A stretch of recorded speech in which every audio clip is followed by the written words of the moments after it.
Tahukah kamu, apa yang terjadi terhadap flora dan fauna di Raja Ampat jika nanti dibangun tambang nikel? Saya akan mulai dari yang paling ikonik di Raja Ampat, yaitu burung cendrawasih merah, Paradisea rubra. Jika habitat dan rumah burung ini rusak, mereka tidak akan bisa bermigrasi atau meninggalkan Raja Ampat dan mereka akan punah dan hanya tinggal kenangan. Apakah manusia selalu membawa kehancuran di muka bumi? Atau apakah manusia merasa bahwa bumi ini hanya dimiliki dan dihuni oleh manusia saja? Ada pepatah yang mengatakan, ikan akan mati tanpa sungai, tetapi sungai akan tetap mengalir tanpa ikan.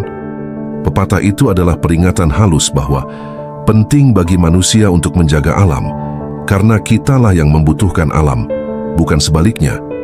Alam akan bertahan tanpa manusia, tetapi manusia tidak bisa bertahan tanpa alam. Lalu apa jadinya jika alam rusak?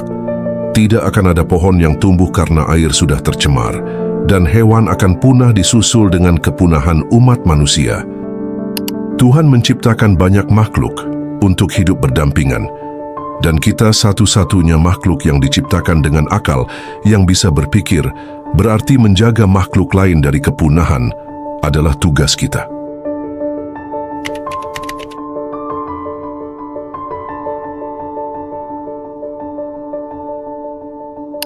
Raja Ampat menyimpan lebih banyak kehidupan dibanding dengan tempat lain di belahan dunia manapun. Karena Raja Ampat adalah daerah sangat sulit dijangkau dan belum banyak dieksplorasi, para ilmuwan yakin masih banyak spesies endemik yang belum ditemukan atau belum diberi nama. Karena ini penting, silakan luangkan sedikit waktu kamu karena saya akan menyebutkan satu persatu agar kamu mengetahui sebelum mereka hilang dari Nusantara. Hewan-hewan endemik itu adalah cendrawasih merah, cendrawasih botak, kanguru pohon waigeo, hiu berjalan Raja Ampat, katak pohon waigeo, kuskus waigeo, kalkun waigeo, burung kingfisher surga kofiau, kofiau monarch, biawak batanta, biawak misul, katak pohon Raja Ampat, ular sanca hijau Raja Ampat, karimun Jawa dotipek, ikan betok Raja Ampat. Perlu kamu ketahui bahwa beberapa spesies masih dalam proses penelitian dan belum memiliki nama ilmiah resmi karena belum sepenuhnya diklasifikasikan. Hingga saat ini, Raja Ampat masih menyimpan banyak spesies baru yang terus ditemukan dan kemungkinan besar mereka punah sebelum berhasil diklasifikasikan. Raja Ampat terletak di Provinsi Papua Barat Daya dan terdiri dari 4 pulau utama, Waigeo, Batanta, Salawati, dan Misul. 4 pulau ini dikelilingi oleh lebih dari 1.500 pulau kecil. Lebih dari 75% spesies karang dunia dapat ditemukan di sini. Terdapat lebih dari 1.400 spesies ikan, 700 jenis moluska, dan ratusan jenis terumbu karang yang menjadikan wilayah ini surga bagi para flora dan fauna. Nama Raja Ampat sendiri berarti 4 raja, merujuk pada legenda lokal tentang 4 pangeran yang lahir dari telur naga dan memerintah ke-4 pulau utama tersebut. Namun keindahan Raja Ampat tak hanya hidup dalam cerita rakyat. Keajaiban sesungguhnya terletak di bawah permukaan laut dan hutan lebatnya. Raja Ampat dikenal sebagai kawasan dengan keanekaragaman hayati laut tertinggi di dunia. Namun, pesona Raja Ampat datang dengan tantangan. Mulai dari perburuan ilegal dan rusaknya hutan karena kepentingan manusia.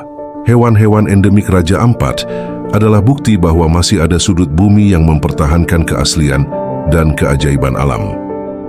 Menjaga Raja Ampat berarti menjaga masa depan keanekaragaman hayati dunia. Sebab sekali hilang, maka tak akan ada tempat lain di bumi ini yang dapat menggantikan keajaiban Raja Ampat.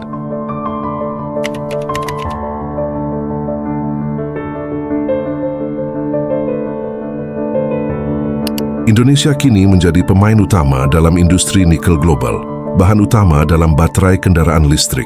Raja Ampat kini menjadi sasaran eksplorasi karena kekayaan mineralnya. Perusahaan tambang dengan restu pemerintah menjanjikan lapangan kerja, pembangunan infrastruktur, dan kemajuan ekonomi. Namun kemajuan macam apa jika dibayar dengan hancurnya ekosistem? Pembukaan tambang mengharuskan pembabatan hutan, perubahan aliran sungai, dan munculnya limbah logam berat yang mengancam biota lokal. Hutan yang menjadi rumah bagi banyak hewan endemik tidak bisa digantikan oleh taman buatan atau reklamasi. Masyarakat Papua menjadi tameng terakhir karena sudah selama ratusan tahun hidup berdampingan dengan alam. Banyak komunitas lokal menolak kehadiran tambang yang merusak tanah leluhur mereka. Namun suara mereka sering diredam oleh kekuasaan dan investasi besar. Aktivis lingkungan, ilmuwan, dan generasi muda kini turut bersuara. Kampanye digital, dokumentasi satwa liar, dan gerakan pelestarian mulai menguat. Namun mereka berjuang melawan arus besar, uang, kekuasaan, dan narasi pembangunan. Meski tantangan besar, harapan belum mati. Beberapa wilayah telah menetapkan zona konservasi ketat, melindungi habitat hewan endemik dari ekspansi industri. Jika dunia benar-benar ingin membangun masa depan hijau, maka keberlangsungan hidup satwa endemik harus menjadi bagian dari narasi besar itu. Tidak ada arti kendaraan listrik ramah lingkungan jika itu dibangun di atas reruntuhan surga tropis.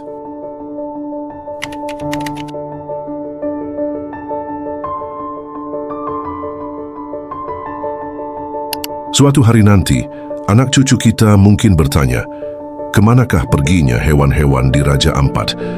Jawabannya tergantung pada pilihan kita hari ini. Apakah kita membiarkan mesin menggantikan suara burung?